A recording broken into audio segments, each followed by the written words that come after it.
Hey, linda família, Facebook, Instagram. Na verdade é só Instagram, não é? É só Instagram.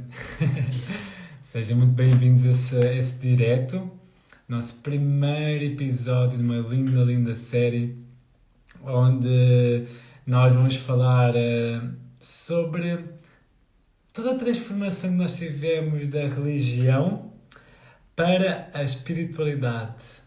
Então, hoje eu tenho um convidado especial. Eu vou pedir para ele convidar-se. Ah, não, por acaso eu vou convidar aqui, já encontrei o perfeito.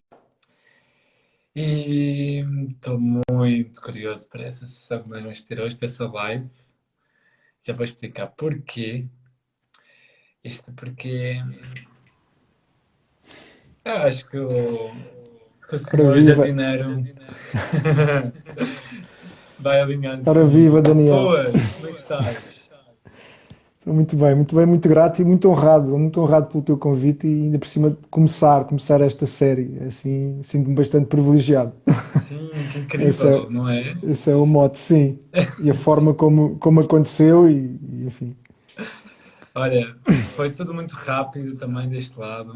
Isso foi algo, um insight que eu tive, que eu tinha que fazer isto. E tu viste que foi a primeira coisa que eu fiz foi fazer um post no Facebook. Quem tem aqui um passado ligado com a religião?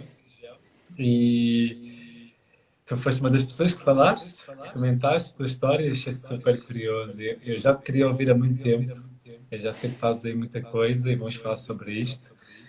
E é também uma grande honra ter-te aqui neste lindo primeiro episódio. Eu creio que sejam muitos. Que seja. Se for para ser. É uma porta incrível, não é? Só os dois temas dá para uma vida, ou mais, várias vidas de lives, não é? Por isso, uau, tem muito sumo, muita essência. Eu acho que quando chegar no episódio 100, 120, para aí, volto a convidar-te outra vez, a gente vai mais a fundo. Já somos pessoas completamente diferentes. Está aqui um comentário, estava aqui a ver que está a fazer eco. Não sei Pois, se. Eu por acaso estou a ouvir bem, não sei se estás a ouvir algum eco. estás. Eu estou a ouvir um bocadinho de eco. Talvez baixar aqui um bocadinho o som do meu. Sim, não estás com Eu fones? estou, Pois, eu estou, acho que. sim. Olha, Eu pelo menos não estou a ouvir eco nenhum, mas estou aqui a ver o comentário. olha, sim, eu também vi. Olha, que digam se dá para ouvir o eco ou não. Ainda dá para ouvir um bocadinho, eu vou fazer diferente. Eu vou ir para os fones enquanto a gente vai conversando. Então, o objetivo dessa conversa é da gente falar. Continua o eco? Continua o eco. Mas agora, Curioso. agora até estou a ouvir melhor até. Sim, Mas isso é também estava a normal. ouvir bem. Pois. Sim, mas estou a ouvir o eco. Será que não é os teus Então fones? vou baixar aqui um bocadinho. E agora? Perfeito. Perfeito. Ok, estou a ouvir um bocadinho mais baixo, mas baixo. Vê lá agora. Só Está aumenta um perfeito, bocadinho. está perfeito. Ok, Sim, perfeito. fixe. Ótimo. Fantástico. Então é isto. O objetivo dessa conversa é que a gente fala sobre o nosso background, como é que de onde é que a gente saiu dessa parte da religião, dessas estruturas, destas limitações, não é? E acho que é a parte mais bonita é do como é que a gente transformou isto para o nosso potencial, para a nossa caminhada, para o nosso propósito, não é? Porque eu vejo que muita gente saiu daquele lugar e ainda não consegue relacionar-se com esse passado. Não sei se isso faz sentido contigo, não é? Muita gente não aceita aquilo, então isso é uma ótima forma da gente harmonizar estes passados que as pessoas estão a ter, ou pessoas que estão na religião começarem a ver uma outra forma, um outro prisma da vida, não é? E está tudo bem, não há certo nem há errado, simplesmente há outras formas de ver a vida e de olhar para a fonte, para Deus. E muita gente não sabe, mas eu e tu não nos conhecemos ainda, não tivemos uma conversa, então estamos a fazer isso aqui puramente na base não do improviso, porque ainda tenho aqui umas perguntas que eu quero fazer e vamos fazer, mas estamos aqui a nos conhecer pessoalmente, por mais que a gente já tenha acompanhado o trabalho um com o outro, né? Mas hoje é a primeira vez que estamos a ter esta conversa. Diz-me uma coisa, queres fazer essa meditação, essa conexão primeiro e depois a gente começa a falar mais, falas mais sobre ti e a gente começa a comunicar-se? Sim, eu lancei-te esse convite, pronto, porque realmente é algo que eu faço e que também ajuda se calhar as pessoas a irem chegando e até convidar toda a gente que já está a ver a fazê-lo. É um simples 1 minuto, que é para também Sim, não ocupar super. muito, porque realmente há muito para falar e para partilhar e acho que as pessoas também querem ouvir e querem participar. Esse acho que é o incentivo. Mas costumo fazer um simples parar, respirar e observar para, depois deste entusiasmo, precisamente como estavas a dizer, nós nunca tínhamos falado assim diretamente e esta magia agora da internet possibilita isto também. Sim, incrível mesmo. É parar um pouco e respirar. Eu costumo tocar aqui a minha taça, só 1 minuto de convocar e perceber realmente o que é que nos fez aos dois em primeiro lugar e a toda a gente que está a ver estar aqui hoje. Convocar realmente essa intenção e essa partilha mais profunda, esse sentido mais profundo. É simples, é só fazer umas respirações conscientes, convida-se esse silêncio e vamos então partir daí, ok? Força, Estás pronto? força, força, força, dá aí. Até já, Até muito já. grato, muito grato.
Hum.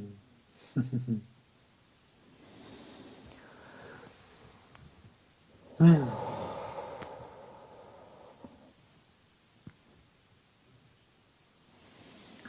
Bem, antes de mais, gratidão. Gratidão por estarmos aqui conectados. Gratidão por estarmos aqui nesse momento, presente aqui na Terra. Neste grande momento de transição, grande momento de mudança, de novo, não é? Da transformação. E é uma honra estar aqui a falar contigo neste momento sobre esse assunto tão importante. Então, estou a ver um bocadinho de eco, mas acho que está tudo bem. Posso Ah, baixar aqui? Eu tenho questão é de te continuar. depois de Ok, vê perderes lá a agora. mimosa, é isto? Exato, exato. Mas Mas vê estás-me a lá, ouvir, está fixe? certo? Está ótimo. Ok, Ótimo, perfeito. prosseguimos. Então conta-me sobre ti, porque, primeiramente estou super curioso, porquê jardineira dos sonhos? Olha, boa. Isso foi algo que foi no final do curso de instrutor aí em 2017, do curso de instrutor de meditação, que no meu projeto, pronto, fui convidado normalmente no final do curso somos convidados a fazer, ok, como é que nós vamos levar isto ao mundo agora? Qual era o nosso projeto depois de fazer o curso? Como é que nós vamos levar a meditação ao mundo? Isto em 2017. Eu nesse projeto precisamente, comecei a escrever algo que se enraizou na altura, que era aquilo que eu sou no fundo, e surgiu essa palavra. Aquilo encaixou. E depois fui nutrindo isso e a seguir precisamente nesse ano, já no final foi em agosto, fiz uma formação de 7 dias. Tenho-me lembrado de ti, dos teus posts também, porque realmente a gente não se conhece, mas tem seguido e tem batido muito forte. Aliás, mesmo o convite para esta sessão surgiu-me. Eu não fico muito tempo no Facebook, vejo as duas ou três primeiras coisas e a tua apareceu logo. Bom, Portanto, isso é eu bom sinal. confio na vida, confio na vida. E especialmente a seguir uma formação que fiz com o Rui Gabriel. Não sei se conheceste ou se já ouviste falar, era muito ativo aqui nas redes sociais. E lembrei-me de ti em particular porque eu na altura paguei 5.000 euros para estar 7 dias com ele em formação E o Jardineiro de Sonhos enraizou-se, esta escola que eu lancei se enraizou-se aí, e lancei esse meu espaço. E porquê o Jardineiro de Sonhos? Porque é aquilo que eu mais, para mim era mais difícil, e é por isso é que ensino isto. Costuma-se dizer que a gente, o que mais precisa de aprender é aquilo que melhor ensina. E então, Super congruência, então eu não é? fiz. Como? Sim. Congruência. Exato, então como eu tenho esta dificuldade em realmente concretizar sonhos, e então fundei esta escola e estou nesse processo. E o jardineiro foi porque nos últimos 10 anos eu fiz uma religação com a natureza que me foi muito importante. E então vem daí basicamente o jardineiro de sonhos, é esse apurar do que é que realmente é o sonho mais sagrado e profundo e depois fazer o caminho, portanto jardinar, portanto fazer o caminho de materialização, que é aquilo que é mais desafiante. Isso de sonhar é relativamente fácil, mas depois trazer para a matéria. E realmente trazer para a matéria tem sido esse o caminho. Daí, enfim, o Jardineiro de Sonhos vem daí. Curioso. Muito mais podia dizer, mas acho que pronto, Sim, também. de uma forma Sim. bem direta, vi. E hoje dirias que ou as pessoas direm que tu és o jardineiro, ou ajudas as outras pessoas a serem jardineiros também dos seus sonhos, ou que tu és o jardineiro dos sonhos deles? Como é que tu explicas esse processo que tu ajudas as pessoas? Não, é mais a primeira parte, né? Cada pessoa tem eu acredito que cada pessoa tem essa capacidade de jardinar os próprios sonhos. Aliás, ninguém pode sonhar por nós e ninguém o pode materializar por nós. Portanto, perfeito. podemos acompanhar nesse processo. Mas o acompanhamento não é algo essencial. O essencial é o sonho da pessoa e a própria pessoa que estamos a acompanhar. Isso é que é. E sim, a questão é formar outros jardineiros de sonhos, se é que fizer sentido a palavra para a pessoa. Pronto, Sim, depois a pessoa, super. como tu disse, acho que disseste que te denominavas parteiro dos sonhos. Achei isso delicioso. Eu não, mas eu tive uma cliente minha que ela várias vezes já me chamou de parteiro dos sonhos. E foi aí que eu achei mais engraçado. Ainda houve mais ligação entre tu e eu, porque eu vi jardineiro dos sonhos e uau, a mim me chamam de parteiro dos sonhos. Então estamos alinhados nesse aspecto. E sabes que foi uma coisa que eu digo muitas vezes, esta questão desta escola, e lá está este chapéu que eu tenho do Jardineiro de Sonhos para tudo o que faço, que também me chamou a atenção tu falares que às vezes há partes da nossa história que nós renegamos ou não compreendemos. Esse é um dos primeiros exercícios da escola, é contar a história de 7 em 7 anos e para integrar, para perceber que realmente tudo teve, no meu caso em particular, mais uma vez é a minha experiência que partilho, exatamente tudo teve um papel. Por exemplo, eu sou licenciado em Economia, fui professor universitário de Economia e agora uso isso muito na parte da materialização. E muitas vezes reneguei um bocadinho o curso porque eu estou a fazer algo que nenhum dos meus colegas de curso está a fazer, algo realmente diferente. Não quer dizer que não estejam a fazer coisas válidas, tudo faz parte e tudo é aquilo que eles escolheram e que a vida lhes pediu, não sei. Mas de alguma forma eu sempre reneguei isso. Então, e esta questão de Jardineiro de Sonhos encaixou, eu já fiz muita coisa até chegar aqui, até ter lançado esta escola e nada, eu perguntava-me sempre, ok, vou fazer isto o resto da minha vida. E algo não encaixava bem, não, ainda não é isto. E desta vez encaixou, eu acho que vou realmente fazer isto. Foi assim muito harmonioso, finalmente, então foi uma espécie de despertar também, mais um, que isto é sempre um passo a passo. E então, daí essa bênção e daí essa construção coerente, né? Como falavas há pouco da questão da coerência e da... Congruência. Sim, congruência, isso é também interessante. Eu gosto da palavra integridade cardíaca ou inteligência... a coerência cardíaca, sim, mas é esta integridade. Sim. Ok, eu não sou diferente, eu sou um ser então não sou diferente daquilo que faço, não é diferente daquilo que eu sou. Então esta questão do título, e eu próprio ainda hoje, quando digo eu sou um jardineiro de sonhos, ainda está a enraizar, ainda está em processo de enraizamento também, e hoje é mais um passo nesse sentido, mais uma vez, olha, muito grato. Fixe. Muito grato por isso. E isso tu carregavas essa vontade de ser esse jardineiro, existia essa vontade desde a tua infância, de quando eras mais novo? Se isso já vinha de lá, ou nem por isto? Não, é muito curioso, porque eu comecei a plantar árvores, comecei a me regar à natureza cerca de 2010, e eu digo muitas vezes isto, se me dissessem atrás que eu estaria a fazer isto, enfim, eu trago aqui a minha criança que me acompanha nas minhas aulas. Okay. E quando tu falaste nisso, eu realmente estou a redescobrir o que é que esta criança realmente sonhava e queria ser. E aquele olhar, eu acho que eu foco no olhar que ela tem, naquele olhar mais simples e verdadeiro. É isso que eu cada vez mais procuro trazer também para o meu trabalho. E é isso, no fundo, eu acho que sempre me chamou a atenção o sentido das coisas. e a alegria, aquela inocência mais pura, falando da criança em si, não é? Mas a partir de certa altura, já numa fase posterior, já não tão criança, era sempre a questão do sentido, do propósito da coisa. E, enfim, eu acho que só depois de ter terminado o curso de Economia é que eu realmente me questionei o que é que eu vou fazer agora, porque até aí foi relativamente fácil, nunca me questionei muito, segui aquilo que quase outros tinham para mim e fui decidindo também, ilusoriamente parece que era eu que decidia, não sei, mas quando realmente a pessoa, no meu caso particular, terminou o curso, ok, então agora tenho mesmo que ir fazer qualquer coisa. E então aí foi, daí ter falado contigo sobre a questão, lembrei-me porque foi aí que eu fui a primeira vez para a Índia. E foi precisamente antes de ter feito um convívio fraterno, uma formação católica, que eu também sempre tive ligado, tive formação católica, batismo, primeira comunhão, tudo isso, e sempre tive ligado pelos meus pais e daí foi desse, não sei se queres que vá por aí, agora estou aqui a coisa, mas... Eu, antes de mais, estava curioso em saber sobre a tua infância. Os teus pais eram católicos ou participavam de outra qualquer religião? Conta-me sobre isto. Sim, posso dizer que eram católicos praticantes, pelo menos todos os domingos íamos à missa. Ok. Pelo menos, e eu tive catequese também, enfim, fiz toda essa formação até certa altura. Eu diria até ali à adolescência, que aí depois já me afastei-me um pouco, sem saber muito bem porquê, mas não sei se queres que vá por aí. Menos? Como? Com que idade? Qualquer caminho é plausível. Estás à vontade. Olha, não sei precisar muito bem, mas talvez eu lembro-me de fazer a catequese, já estava, talvez 12, 13 anos, talvez, não sei precisar muito bem. Sentiste que não era mais aquilo, não tinha mais a ver contigo? Sim, mas acho que ainda continuei a ir à igreja, mas aquilo que me chama, e que quando tu falavas deste caminho da religião para a espiritualidade, eu gosto muito de ir à raiz da palavra, não é? E se fores ver o significado da palavra, e a religião, o que me tocou foi a questão do culto e do respeito e da veneração a algo maior do que nós, digamos assim. E que ao mesmo tempo acredito cada vez mais e sinto que está em nós também. Então, sem dúvida. Mas o que eu sentia era, e há pouco tempo um amigo meu, num destes lives também me fez recordar isso, que era uma falta, o ritual não tinha substância, digamos assim. E hoje em dia vejo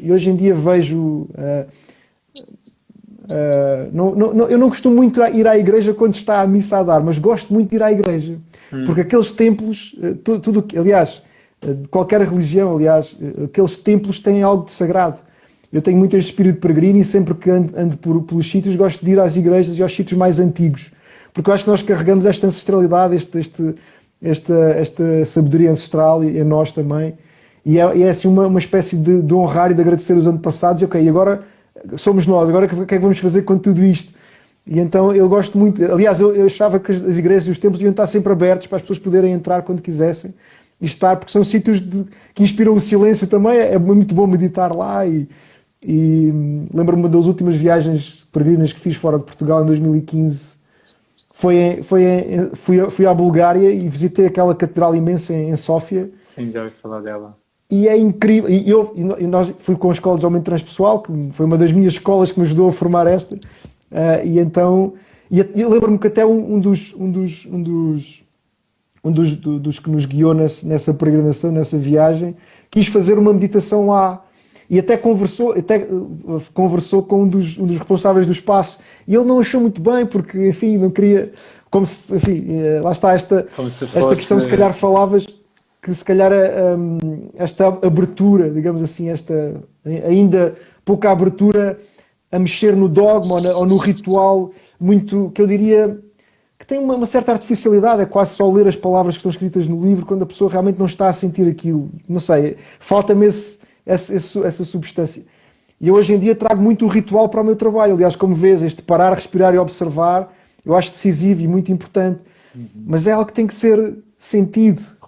Eu acho que ia por aí, o que me tocou mais deste teu caminho, da religião para a espiritualidade, é ir um pouco, não sei se digo direito da cabeça para o coração, mas como é que a gente sente a espiritualidade, não pensa só nela, mas como é que realmente a sente, para que realmente este ritual, por exemplo, enfim, é isso que eu estava a dizer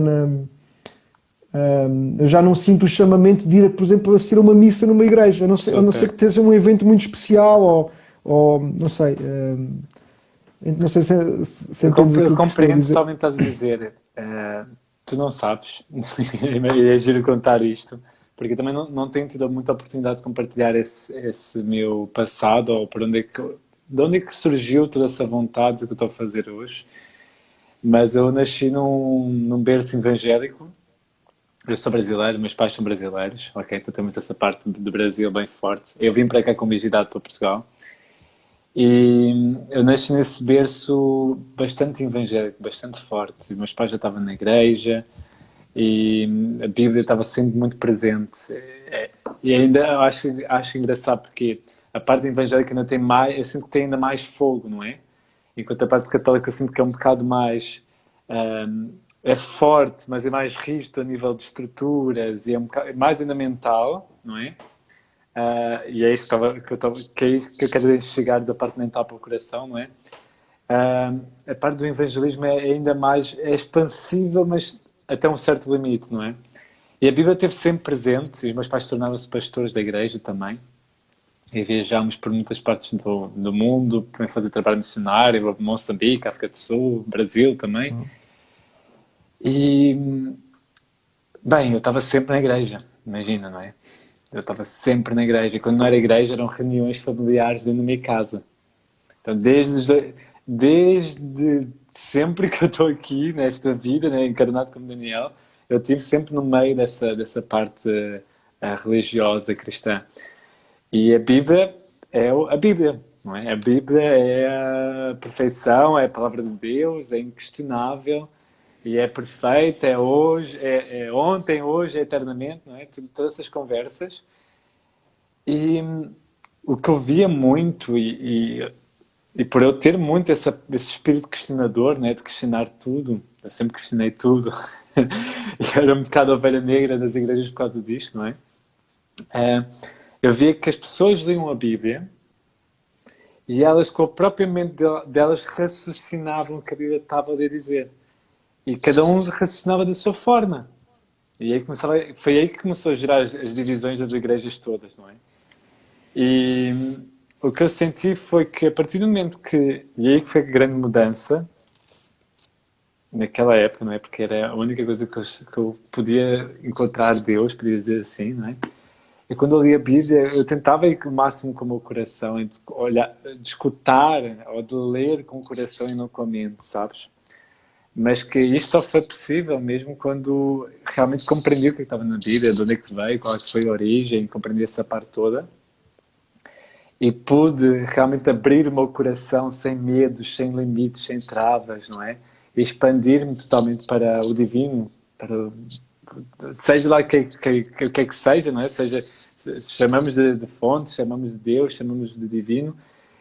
E eu sinto que essa foi a mudança, foi sair daqui da mente, de todas as repetições, de ler com os olhos e com os olhos do ego, de certa forma também, muito, claro, obviamente muito, não é? Porque chama-se, quando estamos a fazer as coisas na base do medo, não é? Estamos a fazer na base do ego, porque é o ego que sente medo, não é? É essa parte, a mente, é a sobrevivência, não é? Estamos a sobreviver. E realmente foi essa transição que aconteceu. Foi de sair da parte mental e para a parte do coração, do sentir, da emoção, de expandir. E esta, para mim, é uma das grandes transformações que aconteceu na minha vida, de quando decidi, posso contar ainda hoje, mas de quando eu decidi e vi a despertar, não é? Saí da igreja, saí da religião e comecei a entrar numa espiritualidade mais aberta, mais ampla e poder sentir sem medo, sem medo de ser julgado, sem medo de ir para o inferno, sem medo de qualquer coisa, não é? Porque é isto que me estás a dizer. Ir para um espaço como uma igreja, não é? E poder estar lá de forma não mental, mas de forma de estar, não é? E é engraçado isso que tu disseste de ser um lugar de silêncio. Não tinha pensado dessa forma, faz todo sentido estar a dizer. Quero que me contes mais sobre isto. Acabaste por voltar à igreja depois de teres ido para a Índia. Na verdade, estou curioso sobre essa história da Índia. Tu disseste que tinhas estavas nessa formação católica, certo? Conta mais sobre isto, essa formação católica que estás a fazer. Uau, antes de mais, fiquei também super curioso de conhecer o teu percurso. E sim, por acaso a mãe do meu filho já me tinha dito, não sei como é que ela soube que tinhas esse passado da igreja evangélica, isso Ok. já tinha ressoado, mas não sabia que tinhas visado por tantos sítios e enfim, e também o que é que isso realmente significa, igreja evangélica, não sei, pronto, só aqui Ok, um à ok, parte, podemos ir a só aqui fundo nisso à também. parte, mas Sim, sim, sim, sim. compreendo muito bem o que queres dizer, porque ainda ontem estava a fazer aula sobre Deus, é engraçado ter sido esta semana, e afirmei isso, aquilo que nós estamos a dizer aqui, por exemplo, que eu sou Deus ou nós temos Deus dentro de nós, ainda hoje, se calhar, em algumas partes do mundo as pessoas são mortas por isso, Sim, por bem. dizer isso. E tudo o que. E dá para ver a expansão de consciência que nós temos, então está aí a chegar até o 25 de Abril, a liberdade, o que é que isso realmente significa. É muito engraçado poder falar sobre isto abertamente, às vezes começa aqui, não é? Se nós não podemos expressar-nos livremente e dizer aquilo que nos vai na alma, no fundo, que é muito também o meu trabalho, este acompanhamento da alma, primeiro em mim e depois nos outros, enfim. Claro. Mas pronto, não me dispersando, essa questão da formação, sim, foi assim um período da minha vida muito decisivo e que moldou, e foi muito curioso que tem assim uma história desde 2013 a 2021, que faz precisamente 18 anos. E eu pensei, Uau. hoje estava a rever isto, dada esta partilha, e pensei, olha, se calhar estou a chegar a uma espécie de maturidade espiritual, porque estava a fazer 18 anos desde essa altura. E é curioso, porque eu fiz mesmo esse convívio fraterno, estava a terminar o curso de economia, foi mesmo nessa parte, o que é que eu vou fazer agora? E foi algo que eu sempre realizei um estágio na área do desenvolvimento na Índia. Foi algo que, quando eu estava meio perdido, apareceu-me um cartaz na universidade, estágios na área de desenvolvimento. Eu, olha, sem Uau. explicar, senti que era aquilo, senti aquele friozinho na barriga, que eu agora chamo fogo de fundo, ou sei lá, como é que nós chamemos, mas aquilo, olha, é isto. E sem explicar, digo que é isto. E pronto, fiz todo o caminho para ir. Mas pronto, antes disso, precisamente antes de ir, uns meses antes, eu já sabia que ia e tive esse convívio fraterno aqui em Beja, estou aqui em Beja, a minha cidade natal. Esse foi aqui no seminário, chama-se mesmo convívio fraterno, acho que até foi a minha mãe que me incentivou a ir, eu conheci algumas pessoas e fui fazer, foi assim pelo menos 2 ou 3 dias, um fim de semana mesmo assim de retiro, mas com uma base muito católica, mas de jovens, pronto, eu tinha 20, 21, 22, estava a terminar o curso, então... E aquilo e aquilo era sempre muitas questões, porque eu revia-me na energia essencial, sem dúvida, as pessoas, na forma como lidavam, mas ter que fazer certo tipo de rituais que a mim não me chamavam, ou dizer certas palavras, ou dizer certas orações, não sei. O dogma em si, ou o ritual em si, não me chamava tanto. Então havia sempre muitas questões de eu me assumir, por exemplo, como católico. Não fazia tanto sentido para Ok, mim, curioso. porque me sentia muito chamado também para outra. Não me sentia. Lá está, esta questão do fechar. Acho que é um pouco por aí. Parece que me estava a fechar em algo que a mim não me dizia assim tanto, ou não o sentia profundamente. Mas tive essa conversa muito interessante com esse padre amigo, que houve momentos de. E eu desde pequenino gostava até desses momentos de confissão, digamos assim, que a gente podia desabafar com o padre. Lembro-me de alguns momentos desses em que eu podia desabafar as lutas que tinha com a minha irmã, por exemplo, e ele acolhia-me. Lembro-me de um desses momentos. E pronto, ele sentia as minhas dúvidas, ele sentia as minhas questões. Então ele disse: olha, então é possível que encontres Deus na Índia. Uau. E eu realmente tive uma experiência incrível, a todos os níveis, pessoal, profissional, do ser. Agora foi uma experiência integral muito forte. Trabalhei 6 meses numa ONG de desenvolvimento rural fundada por um discípulo de Mahatma Gandhi. Então toda a filosofia, foi aí que eu me Uau. apaixonei pelo desenvolvimento humano. E foi assim, até me Uau. estou a arrepiar, porque foi assim Uau. uma experiência que depois culminou na minha tese de mestrado e no fundo o trabalho que eu faço hoje e no projeto que tenho aqui no Morgado, em Aljustrel, na herdade do meu pai. E então foi muito forte, mas pronto, ainda concretamente aquilo que eu achei que foi Deus na altura, não sei se queres que eu vá por aí, Claro, por favor. porque é um Curioso bocadinho, é nessa como disseste lá na transformação. história, eu encontrei-o, né? Sim. Sim, sim, sim. E para mim foi já tinha terminado o estágio, também foi muito poderoso porque a ONG tinha uma dispersão geográfica gigante, porque estava em 5 estados diferentes, até eu pude visitar 5 estados diferentes também. Uau. Mas Incrível. depois Que disso tudo, oportunidade. foi assim incrível poder aliar realmente o pessoal com o profissional e então Depois disso tudo, fui para Goa, pronto, já estava com saudades já estava com saudades também de Portugal e é incrível, a tantos quilómetros de distância nós sentimos tão perto. Nunca me esquecer que a primeira coisa que vi foi o núcleo do Sporting e eu, uau! Uau. E então eu entrei lá, era uma loja de bebidas que tinha lá o núcleo do Sporting, então, e o senhor falava, nunca tinha estado em Portugal, mas falava lisboeta com sotaque de Lisboa. Eu há 6 meses não estava em Portugal, tinha aquelas saudades, não é? E de repente entrou outro senhor, que era de Odivelas, então estavam a discutir o resultado do jogo. E eu, peraí, mas onde é que eu estou? A não sei quantos milhares de quilómetros, a não sei quantos milhares de quilómetros, isso foi assim, poderoso. Mas enfim, olha, foi nessa altura que eu estava assim, isto realmente depois partilhar por palavras é difícil, mas Sim. estava assim numa praia deserta, lembro-me de um ou outro animal por lá, normalmente as vacas andavam por lá, estava mesmo sozinho, e pá, e houve assim, inexplicavelmente, houve assim um sentimento de comunhão com o todo e de uma bem-aventurança e de uma felicidade Uau. sem explicação. Eu na altura chamei-lhe a simple happiness, ou o felicidade simples, porque foi algo tão simples, mas tão forte, como se sentir a insignificância, mas ao mesmo tempo parece que tinhas o mundo nas mãos e podias fazer o que quisesse. Lá está este Deus, este ser supremo criador, que eu acho que todos nós temos dentro, e apesar de realmente estarmos aqui, entre aspas, limitados neste corpo, mas também nos traz tanta coisa e podemos sentir e viver e desfrutar de tanta coisa, não é? Então foi daí, eu depois tive mais uma outra experiência dessa, já em Portugal, noutros sítios, mas foi ali, precisamente, depois eu lembrei-me do padre nessa altura, olha, acho que foi isto, eu não sei explicar, mas acho que é isto, este sentimento de realmente haver alguma coisa, e agora uso muito essa frase que o fundador da Escola de Alojamento Transpessoal, o José Maria Dória, usa muito, que é tudo, absolutamente tudo, reflete um plano maior de amor e de sabedoria, que nos vai encontrando de forma mágica se nós conseguimos estar conectados com isso. E daí a meditação ajudou-me muito. Depois, eu na altura nem sequer fazia nada disso, pelo menos de forma formal. Tu vês as pessoas lá fazerem meditação? Ou Eu nessa altura estava muito pouco ligado a isso. Eu era estudante de economia, não é? Sim. E então estava muito pouco ligado ao que era a meditação, ao que era Nessa mesmo o yoga. ONG não havia qualquer tipo de rituais ou de momentos que as pessoas tiravam para si? Não formalmente, sabes, mas o espírito era incrível. Agora fizeste-me lembrar que fizeste-me lembrar uma vez que eu estava muito focado no meu trabalho, nos meus relatórios, porque entusiasmou-me muito toda a experiência. Sim, e então há um médico, um veterinário, vai-me bater lá no meu cubículo e diz: olha, anda cá fora. E, ok, está bem. Mas eu estava ali tão focado, até me lembro-me, agora estou-me a lembrar disso, criou-me alguma. Mas agora estou aqui a trabalhar, mas também, deixa lá ver o que é que ele quer.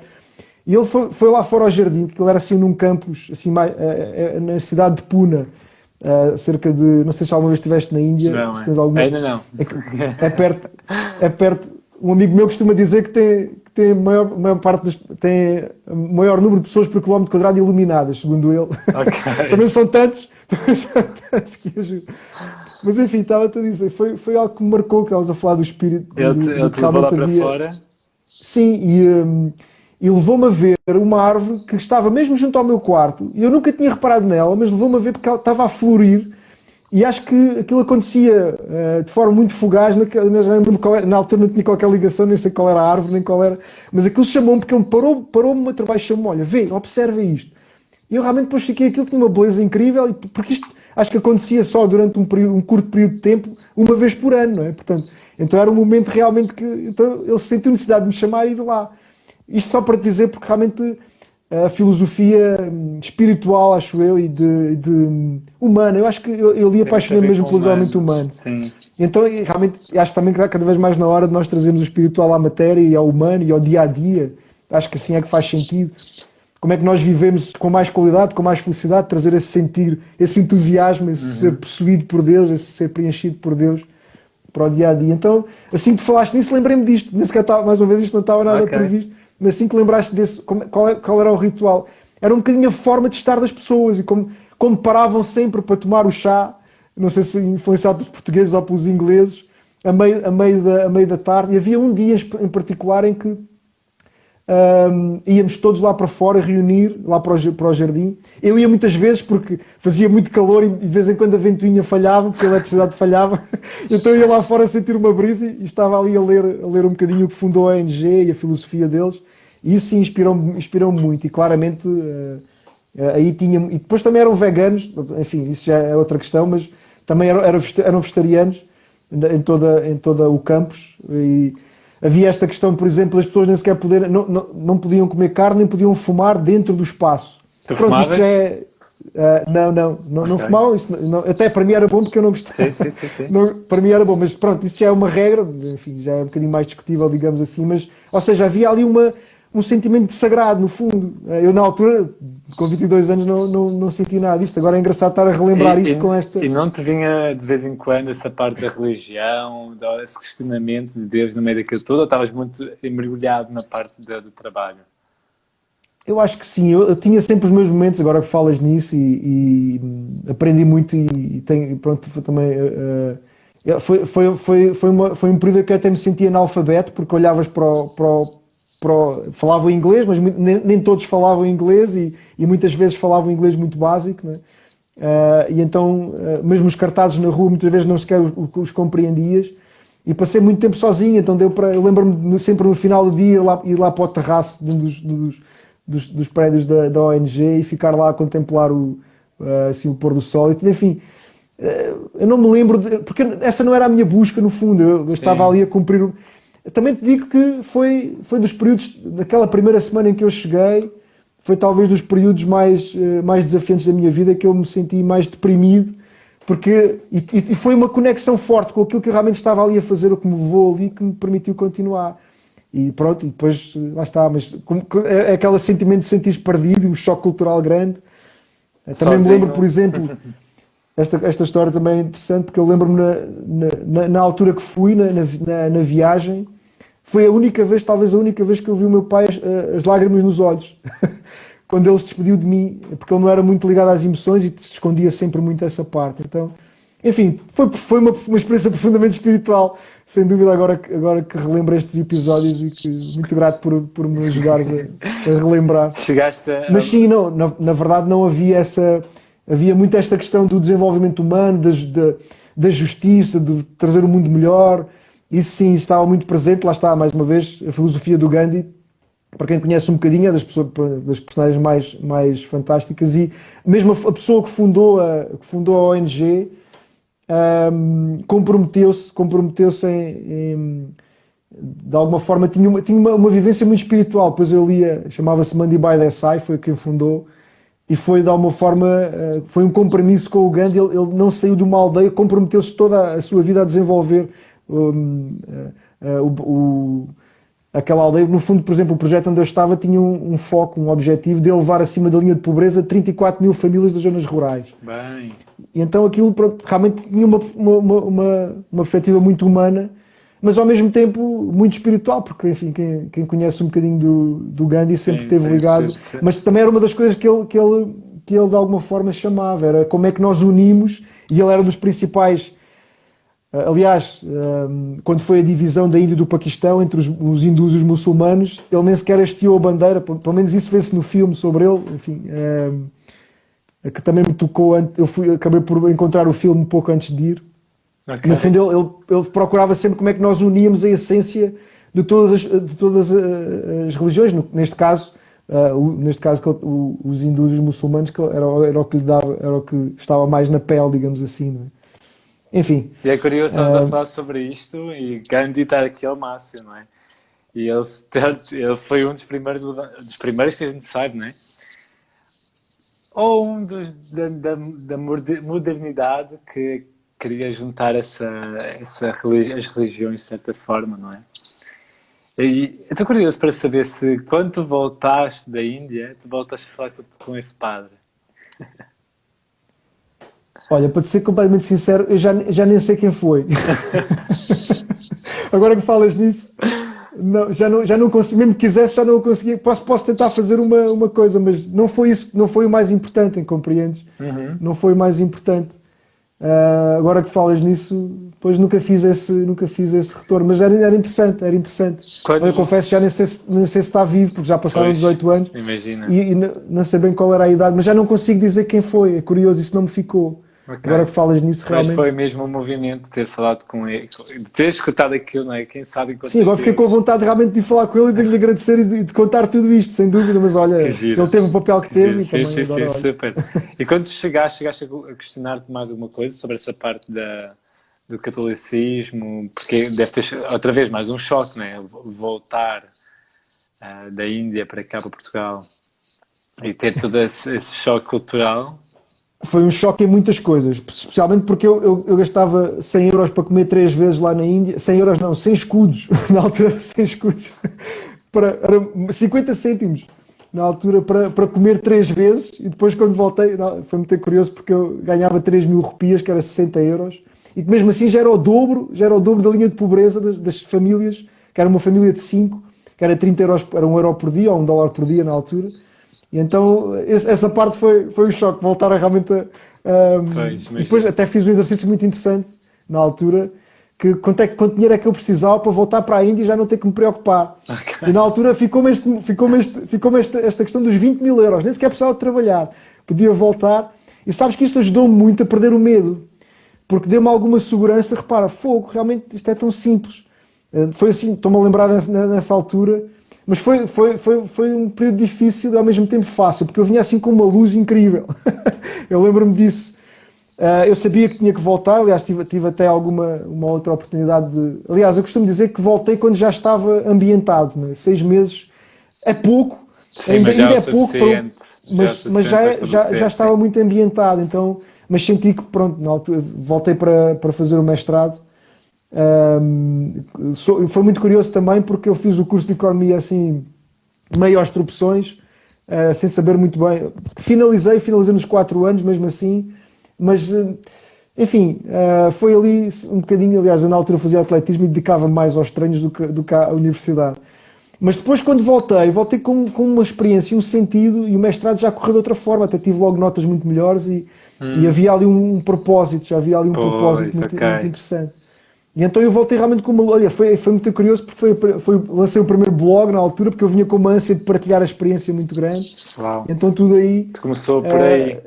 mas sim, depois acho que passei depois por um período de maturação disso, né, de maturação disso, mas a chama foi definitivamente acesa, como eu digo, por isso estou a voltar a este episódio, porque sem dúvida aquilo que eu faço hoje tem muito a ver com essa experiência. Super. Epá, brutal o que eu dizer. E sem dúvida que esse tipo de experiências, não é, o que faz acender a chama. E é válido partilhar contigo,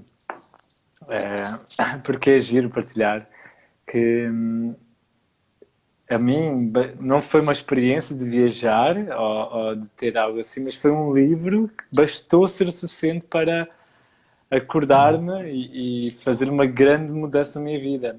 Mas na verdade já estava com alimentação, a parte de me alimentar melhor. Antes alimentava-me com muita carne, todos os dias comia 2 vezes por dia carne, era uma loucura.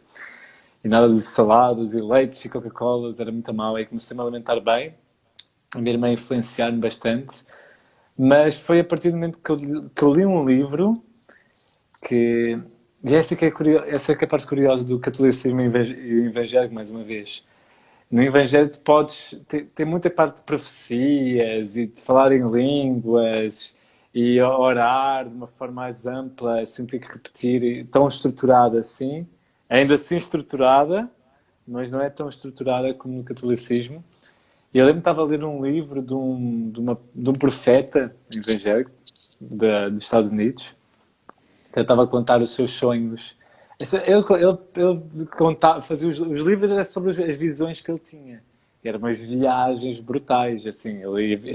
Hoje eu compreendo que ali no mundo astral e experienciava tudo aquilo. Só que depois vinha com o filtro da religião, né? Dessas crenças. E eu lembro que nesse livro que eu estava a ler, ele citou. Eu estava a falar, isto aconteceu, e eu lembrei, e ele a contar no livro, né? Eu lembrei-me de um versículo que eu li num apócrifo, do apócrifo de Sofia, no capítulo tal, versículo tal, isto. Um apócrifo? Sofia? Do que ele está a falar? O que é isto, não é? O que é um apócrifo, não é? Eu não sei se tu sabes o que é, mas é giro. Sabes o que é um apócrifo? Não, Ok, curioso, elucida-me. curioso. Sim. Então vai ser bom partilhar. E eu fui na internet, não é? Abri na internet para nos salvar nessas horas. E eu descobri que o apócrifo são livros que não foram escolhidos para estar na Bíblia. Eu, what? Apócrifo quer dizer ocultado. Apócrifo, a origem da palavra apócrifo tem a ver com ocultado. E quando eu li aquilo, eu fiquei, mas surgiu-me assim uma explosão de perguntas. Imagina, porque começou a ser, bem, se existem ocultados, então existem outros livros. Se existem outros livros, e alguém escolheu os livros que entram na Bíblia. Então quem escolheu? Onde é que escolheu? Em base ao que é que ele escolheu?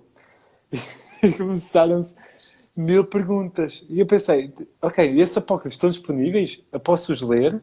Porque se não foram escolhidos na Bíblia, então devem ter alguma coisa também ali, não é? Porque normalmente tudo que está no sistema é o mais filtrado possível. Normalmente o que está oculto é sempre o melhor, não é? Eu não sei, já chegaste a essa conclusão. E eu comecei a ir atrás dos apócrifos e foi uma cena brutalmente incrível, porque eu comecei a ver que existia o primeiro livro de Adão e Eva, o segundo livro de Adão e Eva, o Evangelho de Santo Tomé, Apocalipse de Pedro, o Evangelho não sei de quem, o Evangelho não sei de quem, e N livros que poderiam estar na Bíblia, mas não tiveram. E eu comecei a ver todos aqueles títulos e eu comecei a questionar ainda mais a fundo. Né? Então, de onde é que foi a origem da Bíblia? Quem é que fez isto? Quem é que escolheu estes livros? E bem, uma É assim viagem... abrir a caixa de Pandora, não é? Foi uma caixa de Pandora louca, que parecia que não tinha fim. Porque depois comecei a descobrir que a Bíblia só foi criada 350 anos depois de Cristo. E era engraçado porque eu já tinha questionado de onde é que vinha a Bíblia. Ou, na verdade, na igreja, nem nos davam a opção de questionar de onde é que vinha a Bíblia, porque a resposta era sempre: a Bíblia veio de Deus. Ela foi canalizada pelo ser humano, o ser humano escreveu o que Deus, a palavra de Deus. Não havia como questionar aquilo, porque é a palavra de Deus, e foi canalizada, e é perfeita, porque veio de Deus, e o ser humano escreveu.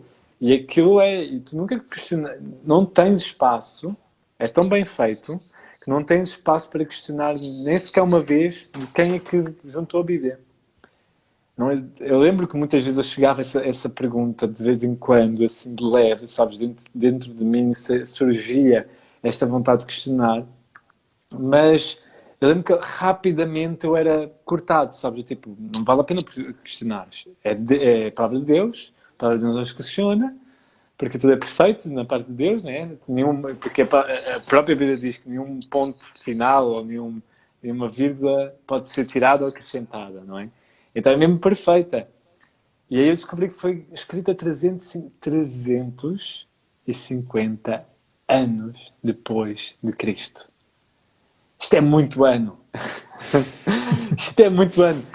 Eu não consigo guardar um segredo durante 20 anos. Imagino alguém a passar mensagem, escrever às mãos, né? Porque não havia impressoras, a escrever à mão. E passar por mão em mão uma informação até chegar a um momento onde alguém decide compilar um livro.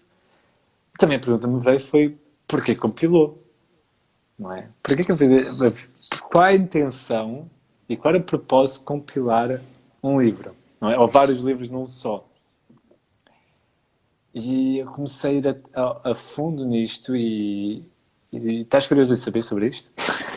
Sim, não, é muito engraçado porque a gente vai falando e vai ressoando coisas, não é? Sim, E imagina. eu realçava essa questão do questionar, não é? E que acho que isso também é isso, essa possibilidade de não questionar leva-me logo, fico maluco. Fico maluco também. E é uma questão de liberdade, que é algo que acho que eu trago, essa essência de podermos expressar-nos, não é? E depois essa questão da perfeição, eu acho que para mim a perfeição é morte. Só, lá está, como se não pudesse ser, e depois essa sensação de ser uma verdade absoluta, não, lá está, não pode ser questionada. Super. Isso também me faz muita confusão e dá-me logo vontade de questionar, por mais que não seja, enfim, força, mas estou a gostar muito de ouvir, não sei. Super, estás a dizer, está totalmente de ressonância com o caminho. Eu também, quando era mais novo, sempre a questionar essas coisas. E por aí foi. Vi essa história dos 350 anos depois de Cristo e descobri que foi por um tal de Constantino. Eu não sei se sabes sobre a parte do Império Romano, do Imperador Constantino, que depois eu fui ver. Eu sou peixes em Gêmeos. Então, peixes de ir muito lá em cima e de buscar todas as informações e querer saber tudo de uma forma muito profunda, não é? E os gêmeos de comunicar isto, então eu fui mesmo a fundo nessa história. Eu lembro que eu mergulhei uns bons meses dentro desse assunto e eu fui atrás de quem que é Constantino então? O que é que se passou para ele tomar essas decisões? E a história conta que 350 anos, ou melhor, 360 e poucos anos depois de Cristo, Constantino vira imperador de Roma e ele converte-se ao cristianismo. Mas naquela época a grande maioria do povo romano era pagão. E já que eles eram minoria e eles não podiam ir contra os pagãos, né, porque ele ia perder o império, se a partir do momento que ele fosse contra o paganismo, ele decidiu, bem, já que não dá para ir contra eles, vamos se juntar a eles. Smart, né? Muito esperto que ele fez. Então ele decidiu juntar o cristianismo com o paganismo. Olha que curioso. E ele decidiu construir uma cidade chamada Constantinopla, na Turquia, onde pagãos e cristãos podiam viver juntos, em harmonia. Curioso o movimento, de certa forma. Ok? E ele construiu a cidade de raiz e fez tudo perfeito para que isto fosse possível. E ele começou a juntar mesmo as duas religiões. E foi a partir daí que começaram a pegar os santos e pôr a áurea na cabeça. E a áurea que está na cabeça não é uma áurea, é o sol. Porque os pagãos adoram o sol. Olha só que curioso. E aí mudou também o dia de descanso, deixou de ser sábado e passou a ser domingo. Sunday, dia do sol, não é? Olha lá. Curioso, Isso não é é? muito interessante. Ele Isso é muito começou a fazer interessante. vários switches a juntar ao máximo as duas para que tanto quando um pagão entra numa igreja ele possa adorar ao sol, mas também um cristão pode estar ali também a adorar a São Pedro, ou a Maria, ou Jesus, e os dois possam estar juntos. Então começou a misturar tudo, juntou as duas coisas numa panela e começou a misturar. E começou a tomar várias decisões em base a isto. Eu sinto que, de certa forma, ele pode ter ganhado assim, um grande prazer em estar a criar algo novo, não é? E houveram várias decisões. Uma das decisões mais impactantes que mudou todo o cristianismo, e que é super válido dizer isto aqui, é que ele declarou que Jesus era o Filho unigênito de Deus. Olha lá, essa grande mudança, porque antigamente éramos todos filhos de Deus. Mas ele fez a mudança e ele fez a declaração que Jesus era o único Filho de Deus. Não havia mais nenhum filho, o resto era tudo criação, criatura. Então, abaixo de Deus, abaixo do Pai, só havia Jesus e depois é que havíamos nós. Mas Jesus era um ser totalmente separado de nós, não é? Como se fosse aquele ser, um master, um mestre, que nós nunca vamos chegar a ser que nem ele. E é até contraditório, de certa forma, porque na Bíblia várias vezes Jesus está a dizer que não é para nós despertarmos e sermos um Cristo aqui na Terra, mas ao mesmo tempo também diz que não posso, porque Ele é Filho de Deus e não, eu não sou. Então, isto foi uma das decisões que ele tomou que eu sinto que foi hardcore, porque mudou a essência totalmente do cristianismo. E o segundo ponto que ele fez uma grande mudança, que também foi uma grande borrada, de certa forma, foi a parte da reencarnação. Se tu fores atrás e vês na parte da história mesmo, historiadores, e começares a estudar as pessoas que estavam pós-Cristo e antes de Constantino, nestes 300 anos, todos falavam da reencarnação de uma forma natural, como se fosse esta a realidade única do cristianismo e de todas as outras religiões. Olha lá que curioso. Mas Constantino toma a decisão de abolir a reencarnação. Porquê? Segundo ele, a dizer que a reencarnação dava um grande palco para o homem voltar para Deus. E a partir do momento que tira a reencarnação, só tens esta vida. Ou é agora ou nunca. Então, vais voltar para Deus ou não vais? Olha lá.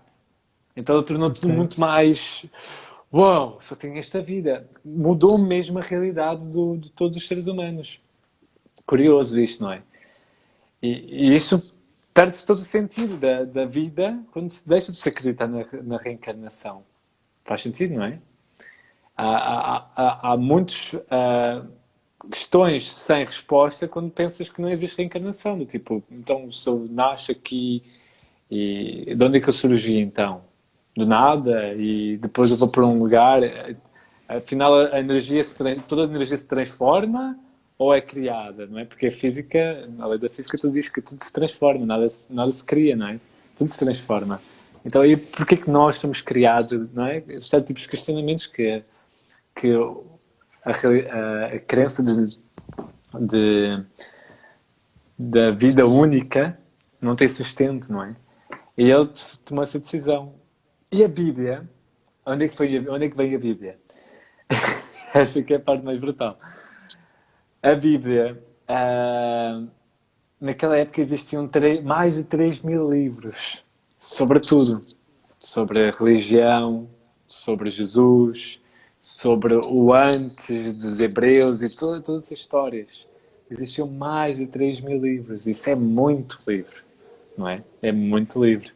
E cada um a dar a sua opinião, cada filósofo, não é? Porque naquela época havia muitos filósofos, cada filósofo a dar a sua opinião, o seu prisma da vida. E ele disse, isso tem que acabar. É muita coisa, é muita divagação para a malta. A malta precisa ter uma coisa só e a gente precisa descobrir aqui quais são os mais importantes. A gente apaga os outros e vamos escolher aqui os mais importantes. Então houve uma reunião, não sei o que, de Niceia, alguma coisa de Niceia. É um evento mesmo importante, é um evento até que o nome dessa reunião é até famosa. Conselho de Nicéia, se não estou enganado, sim. E que ele decidiu convocar todos os grandes religiosos daquela época, ou que faziam parte da equipa dele, né? Porque os que não faziam parte da equipa dele já estavam aí contra ele, porque ele estava a abolir muita coisa e mudar muita coisa, né? Então começou a gerar muita revolta, de certa forma. E ele decidiu chamar esses padres e malta da igreja dele, não é? E numa mesa, a história diz que numa mesa vertical bem grande, colocaram-se todos os livros lá no meio.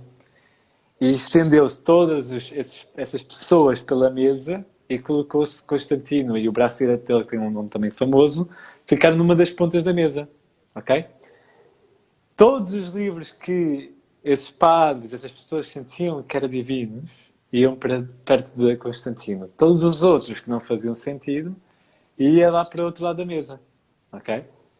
E foi assim que se escolheu os 80 e poucos livros da Bíblia, 88 livros da Bíblia, que hoje são muito menos, hoje, se não estou enganado, são 60 e alguma coisa, porque depois foram removendo ao longo do caminho, não é?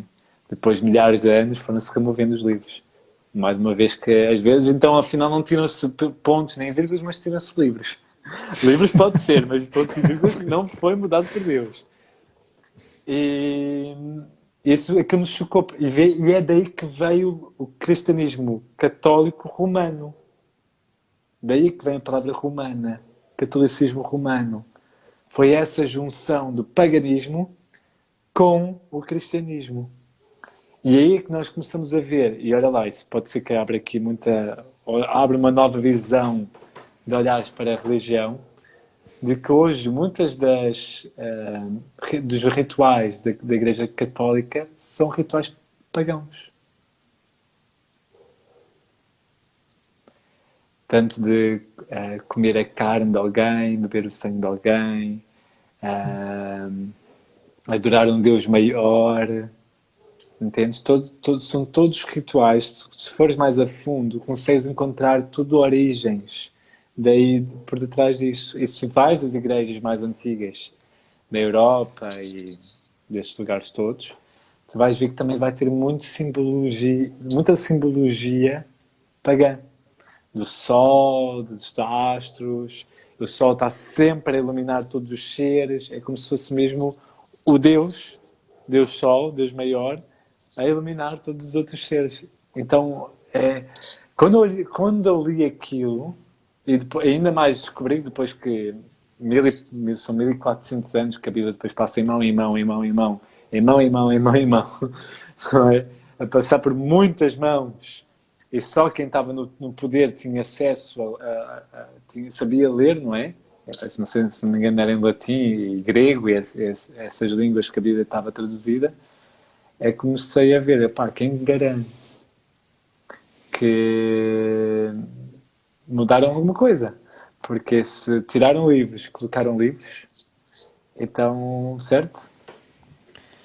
Não, incrível, incrível. É muito grato por tanto conhecimento, por tua partilha. E ressoa aqui várias coisas em mim mais uma vez. Primeiro, eu recentemente tenho lido muito Augusto Cury, não sei se conheces. Sim. É brasileiro até, acho. Sim. E tem aquela trilogia que eu adoro do homem mais... Acho que começa com o homem mais inteligente, depois o homem mais feliz, agora o maior líder da história, é esse que eu estou agora a ler. Que giro. E é sobre Jesus Cristo. Mas o que mais me cativou é precisamente ele realçar a humanidade de Jesus. Uhum. E como é que ele geria as suas emoções. Acho que é algo que eu também faço nesta minha escola, que é algo que é extraordinariamente importante, esta inteligência emocional. E ele faz esta análise. E pronto, e agora antes de... Estava aqui a tomar algumas notas antes deste live e estava aqui a relembrar-me também que, na verdade, Jesus não fundou provavelmente numa igreja, acho eu. Nada. Jesus tu falas de 350 anos, eu não tinha essa noção. Nós basta a gente estar às vezes em círculo, ou mesmo até entre nós, contamos uma história, 3 pessoas, já a história chega diferente à terceira pessoa. Imagina agora o que é tudo isso, não é? Portanto, claro, eu acho que é preciso trazer para a terra, não é? E o que fala muito engraçado também a questão com o paganismo, porque eu acho que também está a ressurgir um pouco essa sabedoria ancestral da relação com a natureza, daí o jardineiro também. E não só o sol, mas até há pouco tempo li algo que o que mais nos influencia no fundo é o sol, claro, a lua e o planeta. Portanto, são esses 3 astros, fez lembrar um bocadinho a Santíssima Trindade, não é? De alguma forma também. Tive este insight hoje sobre isso também. Mas basicamente acho que é um pouco esse caminho. Se tu olhares Jesus ou Buda, principalmente agora estou-me a lembrar destes dois, ou mesmo o Gandhi até, enfim, mas numa escala diferente, sim. Eles sempre olharam sempre de alguma forma incentivar, pelo menos é assim que eu vejo ou que sinto, para o caminho, não tanto para a pessoa, não é? Ou seja, Jesus não fundou o cristianismo, foi fundado por outra pessoa. Diz que a igreja veio de Pedro, não sei, tu saberás melhor, porque eu realmente não tenho tanto conhecimento segundo a Bíblia, sim. Mas é um bocadinho isto, é não focar tanto na pessoa em si, ou no ritual, ou no dogma, ou na prática já é diferente, porque realmente cada vez mais valorizo a questão da prática, mas na mensagem, naquilo que realmente faz sentido para nós, para cada um de nós, também buscar isso, mais do que ler, mais do que, enfim... Ser um praticante dessa forma, ou seja, ter um livro como se aquele livro fosse a verdade absoluta e fazer só... Não sei, ou seja, não deixa de ser algo de fora, não é? Algo que tu estás a receber de fora. E eu acho que o mergulho agora, o grande desafio e acho que está cada vez mais a acontecer, é isso que também faço cada vez mais. Ainda agora cheguei às 1450 dias com meditações diárias, também foi um marco para mim. Foi assim um marco para mim e eu claramente sinto esta... Eu comecei em 2003, mas depois houve todo um caminho em que eu enraizei este sentir, que eu chamo-lhe agora um sentir divino, ou um sentir enraizado, porque eu tinha muitas oscilações e aquilo que eu contei na Índia foi um momento, não é? Um episódio de iluminação, digamos assim, mas que depois se partiu E para mim a minha questão era saber desfrutar aqui na vida na matéria, não é? Saber trazer este sentimento para o meu dia-a-dia. Então isso foi todo um trabalho que continua de prática, de enraizamento e de seguir um pouco o que a vida me foi trazendo, especialmente nos últimos anos, realço mesmo a questão da meditação. Mas aliás, eu até contei ontem porque há uma técnica muito importante, assim, é a técnica estrela da escola de desenvolvimento transpessoal, que é a respiração holoscópica, não sei se já ouviste falar. Já é um breathwork, não é? Pronto, no fundo este trabalho com a respiração e eu também me estou a formar para ser facilitador, agora também deixámos os poderes juntar e aquilo é um trabalho que é impossível fazer de máscara, porque É assim, imagina 1 hora a respirar o mais profundamente e o mais rápido que conseguires, mas de forma assim circular. E, ou seja, leva a uma hiperoxigenação do cérebro e é só a respiração, és tu e o... Eu acho isto delicioso porque é muito simples, mas ao mesmo tempo é muito poderoso, mais uma vez. É só tu e o ar, sem qualquer outra substância alucinogénica ou qualquer outra coisa que te leve a outros estados alterados de consciência, mas o que é certo é que te leva a estados alterados de consciência. E eu em 2014, numa dessas experiências, tive assim uma clara canalização que foi-me dito, não, tu és Deus, eu sou Deus. E eu, foi aquilo na altura, o que é isto, meu? O que é isto? Eu sentia-me tão pequenino, como é que eu vou lidar com isto? E então é todo um trabalho, como é que nós realmente transpomos para a nossa vida, não é? Este poder imenso criador que temos, mas ao mesmo tempo somos tão insignificantes. É esta gota preciosa, mas ao mesmo tempo insubstituível. Falavas aí na questão da reencarnação e eu, para mim, se calhar pouco importa. Na verdade, eu não sei o que é que vem aí. Mas a questão é viver o melhor que consigo nesta, no aqui e no agora. Então, Super. e realmente, repara, uma coisa é certa, a gente não volta a ser nós. Acho eu, pelo menos isso tenho como certeza. O José Parreira ou o Daniel Coelho super, é sempre... é alguém substituível. Eu acredito, na verdade, acredito na reencarnação, acho que já andamos aqui há muitas vidas. Mas ao mesmo tempo, não, para mim não é uma verdade absoluta e o que é importante para mim, não, hoje, agora, como é que isto é melhor para mim e para aqueles que me rodeiam? Como é que vamos deixar isto melhor? É uma regra, digamos assim, um lema que eu transporto para a herdade do meu pai, onde tenho o projeto, que é, cada vez que eu vou, deixo um bocadinho melhor. E isto depois tem muitos significados, depende do que é que isso é para mim ou para ti ou para quem lá vai, mas na verdade é sempre isto. Eu acho que vejo assim, nós viemos para deixar um bocadinho isto melhor. E depois passamos a pasta. E é um jogo quase infinito de evolução de consciência. Expansão, eu acho que a felicidade vem daí. Sim. Desculpa. Da acho que a felicidade vem daí. Sim, vem desta consciência de estar a evoluir. Para mim vem daí. por isso é que eu conto as minhas aulas e conto as minhas sessões. Dá uma sensação de estar a progredir e sinto isso cada vez mais. E então é muito interessante, é um pouco por aí. E perceber, sim, o caminho que já fizemos e repara, e depois, se há realmente reencarnação, repara, não reencarnou outro Jesus ou outro Buda, reencarnámos nós. Então repara a nossa responsabilidade. E é essa que eu queria deixar aqui, que estavas a dizer, o que é mais importante no meio disto tudo, não é? E no fundo o que eu sinto é a essência da mensagem. E a essência da mensagem é uma das essências das mensagens, não é? Porque são várias mensagens que dá para tirar lindas essências. É do despertar do nosso Cristo que está em nós. Que nós somos. Sabes? E aí é essa que entra a responsabilidade do que nós estamos a fazer. Tu como jardineiro, eu como parteiro. De despertar o Cristo.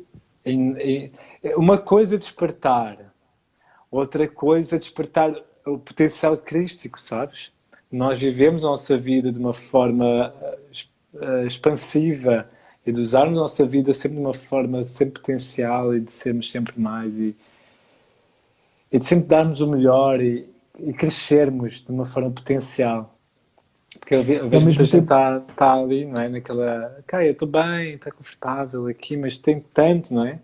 Tem tanto mais, que a pessoa pode dar tanto mais e melhorar tanto mais a sua vida e a vida dos outros, que é o confortável. E eu sinto que essa é uma das mensagens mais impactantes para mim, de Jesus, desde sempre, desde que eu conheço a parte cristã, é de se despertar, de não vivermos só por viver e não só fazer, estou a fazer aqui a minha parte, mas de sermos um Cristo aqui na Terra, de sermos um canal mesmo grande de luz aqui na Terra, principalmente agora. Sem dúvida, aliás, fizeste-me lembrar, não sei se viste, eu até partilhei alguns certos alguns meses atrás lá na minha página da Meditação Transpessoal, foi aquele filme de Maria Madalena.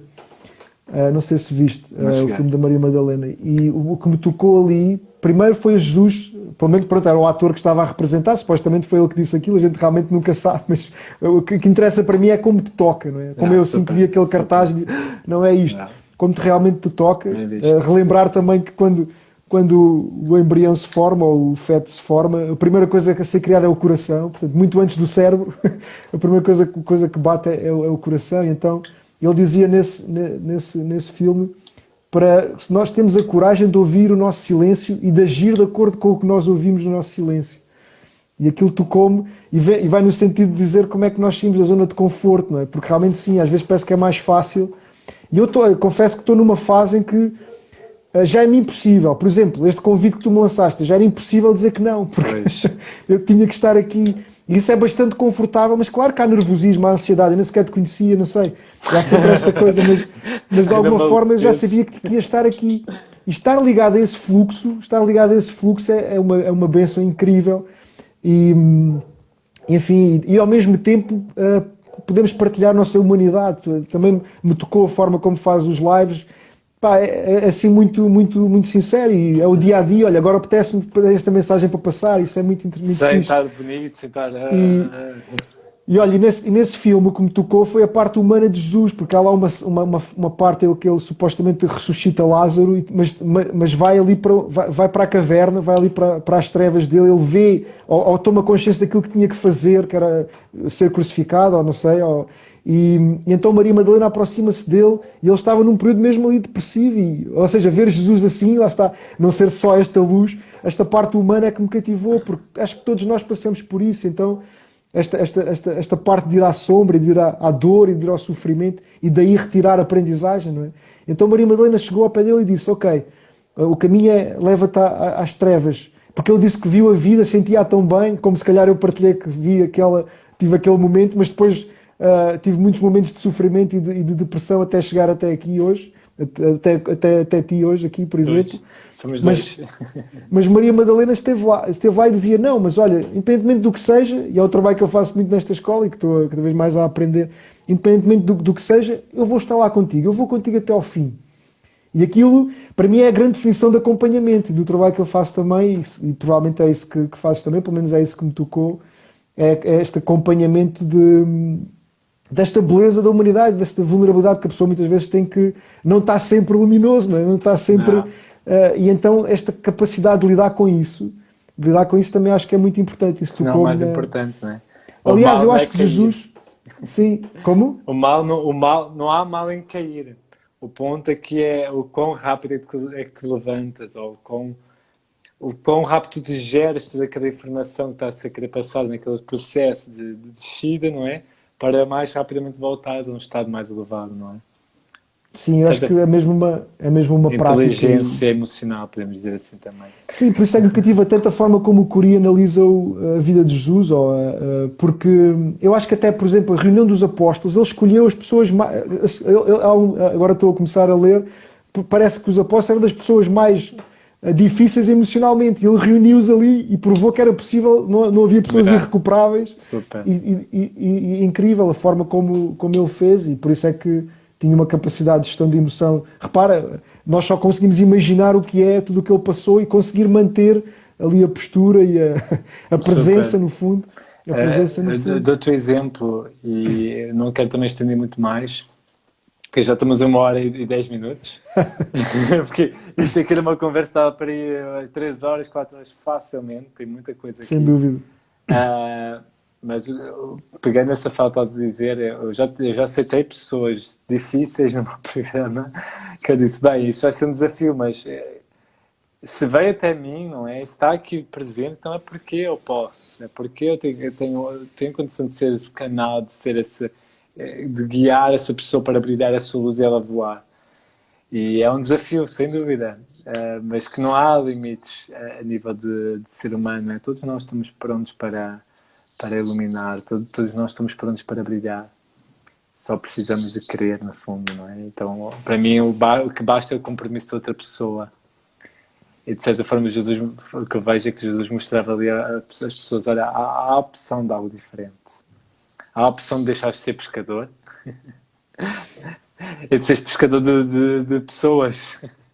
Não sei se sabes essa fala. Essa história também me há essa acompanha. possibilidade, há essa possibilidade. E então, vais querer o quê? Continuar aí nos peixes, porque ele estava a passar mal, né? Ele estava ali a não conseguir nenhum peixe, mas depois Jesus aparece e mostra que é possível pegar muitos peixes, mas que ele diz, olha, mas há a opção de, em vez de agora pegar os peixes, podes pegar humanos. Buscar ali humanos e levá-los para a luz e contagiar com a tua luz. E tipo, uau! Eu sou um pescador, não é? Um pescador não é uma pessoa muito... Sim, temos os pescadores modernos, mas normalmente os pescadores mais roots, mais rurais, são mais difíceis, mais fechados, né, normalmente. Ahm, então, para já encaminhar essa conversa, eu queria que tu partilhasses o que é que tu fazes assim por cima e o que é que as pessoas podem, onde é que as pessoas podem te encontrar, e o que é que tu podes providenciar, onde é que tu podes as tirar e levar-as aonde, não é? Uau, sim. Bem, vamos ter até dia 8, vou voltar às sessões presenciais, mesmo na Herdade do Morgado em Aljustrel, dia 8 de maio. Já vai ser a sessão 105, que é o que eu chamo que é assim, o nível 1 desta escola. Basicamente é enraizar esta prática da meditação transpessoal, que para mim foi tão importante. Eu estava-te a ouvir e estava-me a lembrar de uma frase também do José Maria Dora, que foi o fundador da Escola do Homem Transpessoal, já falei nele há pouco, em que ele disse quando eu fui a um retiro com ele em 2015, em Madrid, mesmo à sede da escola, então uma frase que me marcou que dizia que a dor é normal, mas o sofrimento já é incompetência. E aquilo tocou-me na altura porque então eu sou muito incompetente, farto-me de sofrer aí. E daí a prática, é uma questão de prática. E então, isto realmente leva-nos um bocadinho também ao tema de hoje, porque eu acho que isto é científico. Se tu realmente praticares, escolhes o que queres praticar e tornas-te bom nisso. E é muito curioso, porque aquilo que nós escolhemos praticar nos estará bons. E então, pronto, lá está. Como eu encontro um bocadinho aquilo que estavas a partilhar, vou ter aí a sessão 105 no dia 8 de maio, que é o nível 1 desta escola, que é enraizar esta prática diária da meditação transpessoal. E depois, a partir daí, há toda uma conexão, que eu acho que é o mais bonito, é a partir daí, quando a pessoa começa a ouvir esse silêncio interior, todos os dias, um bocadinho, é conectar-nos com aquilo que é o nosso fogo de fundo, que é realmente a conexão interna. Fazemos exercícios já guiados, já passamos por um acompanhamento individual, em que a pessoa já é um exercício poderoso, simples, mas poderoso de desapego, que a pessoa leva-se a estar sem nada, no fundo, como eu estava naquela praia deserta. Ok, agora o que é que vens fazer? Quem és tu, no fundo? E a partir daí a pessoa vai se conectando, vai desenhando a visão, o sonho, lá está o sonho mais sagrado e profundo, que é já o nível 3 da escola, é outro nível. E pronto, a partir daí é um sonhar sem limites, sem qualquer tipo de limite, porque eu acredito que é o destino da pessoa. Enfim, a pessoa é que sabe. É o propósito dela, não é? Exatamente. Esse é o trabalho primeiro ao nível de 3 níveis. Depois, os outros a seguir é o nível de materialização. Ok, então vamos lá caminhar para isso. Okay. Então vamos trazer isso para a matéria. Qual é o próximo passo? E eu acredito que nós estamos sempre preparados para o próximo passo, pelo menos. E a vida não se engana. E então é todo esse trabalho que eu formei, que eu estabeleci numa escola, ao longo de 6 níveis, que é precisamente aquilo que dizias, é uma educação que pode despertar da consciência da pessoa, que para já é um profundo processo de autoconhecimento. Começa logo com a história, de 7 em 7 anos, ok, vamos lá contar a tua história, valorizar a história, juntar as peças. Há pouco tempo até vi um vídeo do Steve Jobs que falava nisso, que era importante conectar os pontos, precisamente perceber que não há pontos desconexos, e que absolutamente tudo te preparou para o que vem a seguir. E isso é assim uma bênção, ter depois essa consciência e enraizar isso. E fazer as pazes, no fundo, com a nossa história. Isso tem todo um trabalho também terapêutico de cura e de sanação. E perceber, ok, agora estou neste ponto e vou para onde? E a partir daí, pronto, é um trabalho de acompanhamento muito bonito de educação das emoções também. E depois de reunir os recursos para realmente ir de encontro mais célere ou mais rápido de encontrar aquilo que nós... Mas pronto, depois isto depende muito de cada um. Não é? Sim. Sem dúvida, depende muito de cada um. Cada um tem o seu sonho. E também tenho estas aulas semanais que estou fazendo na comunidade no Facebook. É sempre um espaço de partilha para quem quiser. Agora cada vez estamos mais abertos. Normalmente são às quintas, às 10. Mas enfim, muito aberto cada vez mais a partilhar-me aquilo que é a minha mensagem e a acompanhar os outros neste processo, que é muito lindo, é mesmo muito bonito, de acompanhar o sagrado em cada um de nós, no fundo o divino em cada um de nós. E há uns tempos atrás eu nem sabia que podia criar esta profissão. No fundo nós temos esta frase na escola que usamos muito, que é na escola transpessoal, que é transformar a tua vocação na tua profissão. E cada vez mais isto sempre me acompanhou, é algo que estava sempre em mim, a pessoa em mim em primeiro lugar, mas quando eu vi alguém que não estava satisfeito, então, mas o que é que tu realmente queres? Então eu percebi que isto era o meu dom, de alguma forma, ok, acompanhar a pessoa neste processo e está sempre lá a ser chato, então, mas é isso mesmo, vê lá, não sei o quê. É um bocadinho, enfim, mas de forma cada vez pretendo mais leve, embora o trabalho é muito sério acho que não há mais nada mais importante, por isso lá está, podia continuar aqui a falar contigo durante 5 horas e a energia está ao rubro, está aí, está forte. Muito mais havia para dizer, aproveito já para te convidar porque também estou muito curioso, se quiseres depois fazer um live comigo só sobre ti, e sobre aquilo que tu fazes hoje, que eu acho que também é bastante importante. E acho que tenho muito a aprender contigo e acho que, mais uma vez, continuar este do rap que te lanço também, continuar este trabalho, porque continua sempre.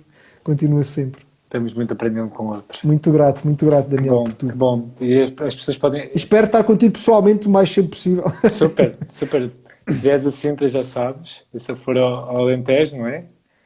Eu sei que o Alentejo é muito grande, mas se eu for para esses lados, já sei quem encontro. Normalmente eu costumo dizer que antes era o meu triângulo mágico, agora estou um bocadinho mais centrado, mais enraizado em Alstrel e Beja também, que tem aqui a minha herança. Mas é por aí. Mas Sintra, eu vivi em Sintra, eu vivi no Centro Histórico de Sintra 2 anos, cerca de 2 anos. Eu tenho 2 filhos, um nasceu na Serra de Sintra, outro nasceu na Serra da Arrábida. Portanto, as duas grandes serras. Exatamente, a Lua e o Sol. E repara, Sintra, eu acho que cheguei a partilhar contigo, foi uma das minhas musas inspiradoras para o projeto que eu estou a fazer na herdade do meu pai, tudo uma questão de reflorestação e de criar um santuário ecológico. E no fundo proporcionar às pessoas ter esse espaço, eu costumo dizer que é o campo de futebol, que é o meio hectare para desenhar o seu sonho, uma folha em branco, que eu acho muito bonito, que é aquilo que eu estou a fazer, estou a dar esse exemplo também. E tenho lá o meu templo também, que é a minha igreja, onde eu faço as minhas sessões, e dia 8 vou voltar então às sessões presenciais. Eu gostava muito, convido-te desde já a estares presente. Fantástico, gratidão mesmo. Então quem no fundo o convite aqui é quem quiser germinar a semente, ou pelo menos conhecer a sua semente, germinar a semente e até crescer como flor para colher depois o fruto, não é? Acho que tu és a pessoa certa para ajudar nesse processo. Faz sentido? Sim, é uma boa analogia, sem dúvida. Que bom. Então, olha, José, quero-te agradecer de coração por esse momento. Quero agradecer também a toda a gente que esteve presente até agora e foi cruzando também. E gratidão também por toda a gente que vai ouvir. E eu fico muito feliz e muito satisfeito com essa conversa que nós tivemos. Eu sei que tudo que foi falado foi perfeito e foi tudo o que as pessoas precisavam. Obrigado pelos coraçõezinhos. E é isso, José. Gratidão, vamos continuar falando sem dúvida. Vamos mais a fundo e quem sabe o que é que sai daí, certo? Sem dúvida. Então, olha, muito grato. Gratidão, muita luz, uma ótima semana a todos também. Ótimo fim de semana, não é? E nos vemos. Grande abraço. Até mais. Até já. Um grande abraço. Boa noite. Para ti também. Boa noite também. para ti também. Tchau. Grande abraço. Até já.